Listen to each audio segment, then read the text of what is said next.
Hey there folks, welcome to Spectrum Pulse. We talk about music, movies, art, and culture.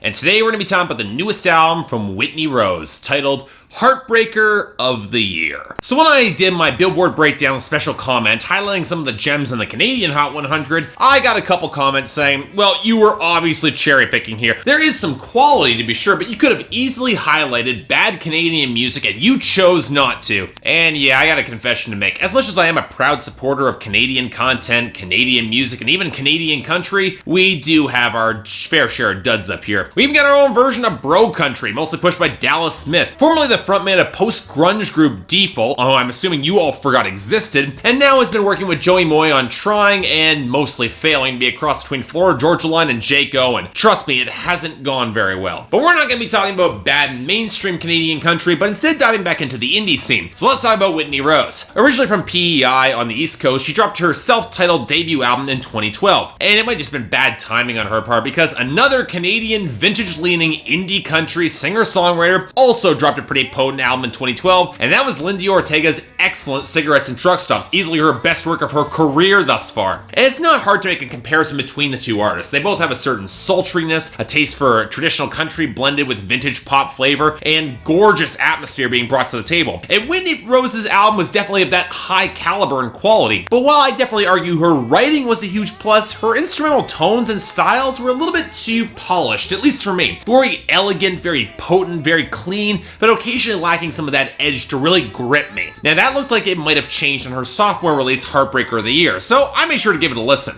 What'd I find? Well, here's one of the trickier albums, because for the most part, this record is damn good. A killer slice of old-fashioned country music from a rising star that's an easy improvement across the board from her debut album, and has a lot of subtleties in the writing and performance that easily stand out to me. But unfortunately, it's also a record that I know exactly how it could have been one of my favorites of this year, and it's a little glaring how one major flaw just kind of holds it back. Heartbreaker of the Year could have been one of my favorite country records of this year, again, but as it is, it's a damn solid release that's just shy of real greatness, at least for me. So for a change, let's start with the songwriting and themes. And like most country albums, you have to stretch to say that there is a consistent, coherent theme. About half this record focuses on relationships and those little things that draw people together, whether it be on the excellent Ronettes cover, Be My Baby, with the Mavericks frontman Raul Malo flipping the song into a duet, or the Little Piece of You, that fragment of experience and wisdom that's a much steadier foundation for attraction in a relationship. And what I love about Whitney Rose's songwriting is that there's some more grounded, more mature realism along the edges. Not quite at the level of the crushing depression you get from, let's say, Karen Jonas, although Whitney Rose's cover of Hank Williams' Tear My Beer does get pretty close to that. But I liked how the wistful vintage yearning of a guy in her dreams gets slapped down by reality on Only Just a Dream, or how a new relationship can buff away some old bruises on Ain't It Wise, and how moving on can have that cathartic release. Of course, it's rarely all that easy. From the party blow-up that is The Last Party, to the downward spiral of My First Rodeo, to the incredibly well-written passive aggression on the title track, where Whitney Rose plays the femme fatale effortlessly. It's amazing. That said, I like the metaphorical conceit behind the devil borrowed my boots as Rose describes said devil tearing up the town, and it's clear that she just wants to avoid saying that it's really her, with the devil symbolizing her vices, but the writing just felt a little bit clumsy and awkward to me there. Probably could have flowed a little bit better if with another rewrite. And bizarrely, I could probably say the same thing for the instrumentation of that song too, with this awkward acoustic warble, even though the organs did provide some great texture. Hell, if you want to look at an example where this album shines gorgeously and brilliantly, it is the instrumentation. Much like Lindy Ortega, and to a lesser extent Casey Musgraves, Whitney Rose is clearly looking back to the older, more vintage textures of traditional country. But Whitney Rose actually brings a little bit more danger and edge to this album in the choice of her tones, which are darker and a little bit meatier, especially in the guitars and the deeper percussion. The pianos are a little bit softened to be sure, but with the prominent bass lines, the great grooves, the steel guitar accents, the choice to keep things a little bit more up-tempo and groove-heavy, and some great solos on tracks like My First Rodeo, Ain't It Wise, and Only Just a Dream, mostly courtesy of the burnished resonator guitars. It's an album that can feel old-fashioned without sounding like a throwback, considering there has been a fair amount of backlash to albums with this sort of brand of production. And sure, you got songs that circle back to vintage pop like Only Just a Dream and Be My Baby and Ain't It Wise, especially with the more opulent strings and the organ, but when it's so well balanced and put together, I have a hard time not loving this music. And for me, the easy standout is the stripped back minimalism of the title track, especially with that guitar, which sounds imported straight from a great Western noir, and it balances the glam with the grit so well, it's impossible not to like. Of course,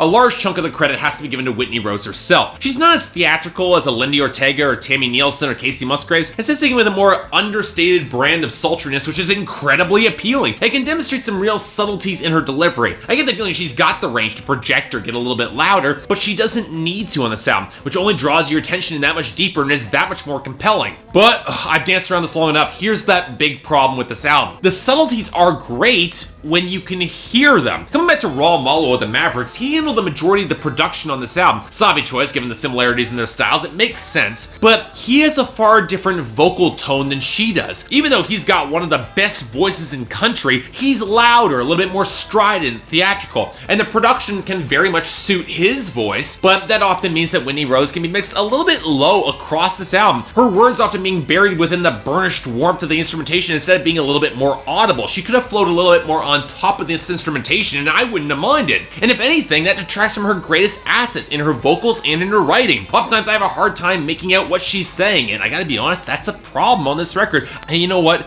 The frustrating thing is that it really does run through the majority of this album. Not a glaring issue that cripples the record, but a niggling frustration that I would have loved this so much more if Whitney Rose had just been mixed a little bit higher. As it is, it holds back Heartbreaker of the Year from being a truly great record, but that doesn't mean that it's not worth your time. Resoundingly solid writing, great instrumentation, fantastic performances, and a few definite standout tracks. It's an extremely strong 7 out of 10 and a very high recommendation for me. As I said, support Canadian country, and this, it's some of the best. Check it out. So yeah, thanks a lot for watching. If you'd like to like and subscribe, I'd be more than grateful. Anything else I might be able to do to improve my presentation or any other albums coming out that you want me to take a look at, I'd be more than happy to give a listen. Again though, just don't recommend bad stuff. I was trying to listen through that Halsey album and never has I felt more bored.